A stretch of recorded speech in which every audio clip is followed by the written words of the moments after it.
दुनिया की सबसे महंगी वस्तु है आपका वर्तमान। अगर वो एक बार चला गया तो आप दुनिया की सारी संपत्ति खर्च करके भी उसे खरीद नहीं सकते। राधे राधे। शर्मा जी की कहानी चैनल पर आप सबका हार्दिक हार्दिक स्वागत, अभिनंदन। एक बार एक बुढ़िया को यमदूत लेने आए। उसकी मृत्यु हो चुकी थी। तब उस बुढ़िया ने यमदूतों से पूछा कि आप मुझे कहाँ लेके जाओगे, स्वर्ग में या नरक में। तो उन यमदूतों ने कहा कि तुमने बहुत अच्छे कर्म किए हैं, इसलिए ना हम तुम्हें स्वर्ग में लेके जाएंगे ना ही नरक में, हम तो सीधा बैकुंठ लोक में लेकर जाएंगे। लेकिन बुढ़िया ने कहा कि मैंने तो सारी जिंदगी यही सोचती रही कि स्वर्ग होता है, नरक होता है। अब आप कम से कम मुझे उनका दर्शन तो करवा दो। तब यमदूतों ने कहा ठीक है, क्योंकि तुम्हारे कर्म अच्छे हैं इसलिए हम तुम्हें स्वर्ग और नरक दोनों के दर्शन करवा देंगे।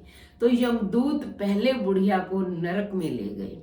जैसे वो नरक में पहुंचे, देखा लोग रो रहे हैं, चिल्ला रहे हैं, दुबले पतले पड़े हुए हैं, आपस में लड़ रहे हैं। बुढ़िया ने पूछा कि ये क्या हो रहा है। तब यमदूतों ने कहा कि इन्होंने जब से ये यहाँ आए हैं कोई काम नहीं किया। उसके यानी कि बुढ़िया की नजर पड़ी, एक ऊंचा पतीला था। तो उसने पूछा इस पतीले में क्या है। कहते इसमें सुगंधित खीर है। लेकिन ये मेहनत ही नहीं करते हैं, आपस में लड़ते झगड़ते रहते हैं, एक दूसरे में कमियां ढूंढते रहते हैं, और जब से आए हैं तब से भूखे हैं, इसलिए ये दुबले पतले हैं।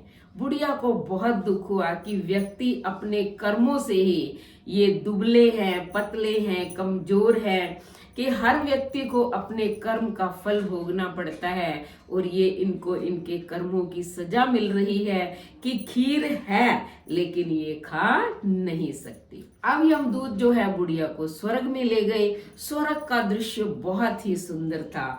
अच्छी ठंडी ठंडी सौंधी सौंधी महक आ रही थी। खीर वहां भी थी, खीर की भी खुशबू आ रही थी, और वहां सब लोग खुश थे, स्वस्थ थे, हंस रहे थे, मिल बांट कर खीर खा रहे थे।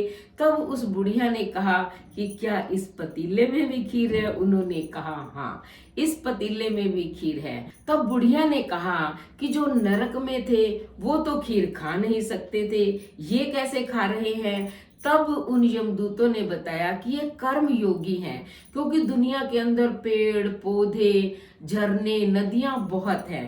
कहते इन्होंने लकड़ियां काटी और उसकी लंबी सीढ़ी बना ली और ये ऊंचाई पर रखे हुए उस पतीले तक पहुंच गए और अब खीर खा रहे हैं, मजे से एक दूसरे को भी खिला रहे हैं, इसलिए स्वस्थ हैं।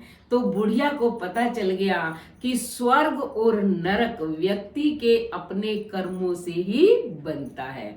और जैसे ही यमदूत भगवान के पास लेकर गए बैकुंठ लोक में, तो बुढ़िया बहुत खुश हुई। भगवान ने उसका स्वागत किया और जितना वो दान पुण्य करती थी, अच्छे कर्म करती थी, उसी के अनुरूप बैकुंठ लोक में उसे स्थान मिला। तो अच्छे कर्म करते रहें, क्योंकि स्वर्ग और नरक अपने कर्मों पर निर्भर करता है, किसी दूसरे के कर्मों पर नहीं। तो पहले अच्छे से इस कहानी को सुने, उसके बाद चैनल को सब्सक्राइब करें, लाइक और शेयर करें, कमेंट करें और बेल आइकन के बटन को दबाएं, ताकि ये ऐसी ही मोटिवेशनल कहानी की वीडियो का नोटिफिकेशन सबसे पहले आपको मिले। धन्यवाद।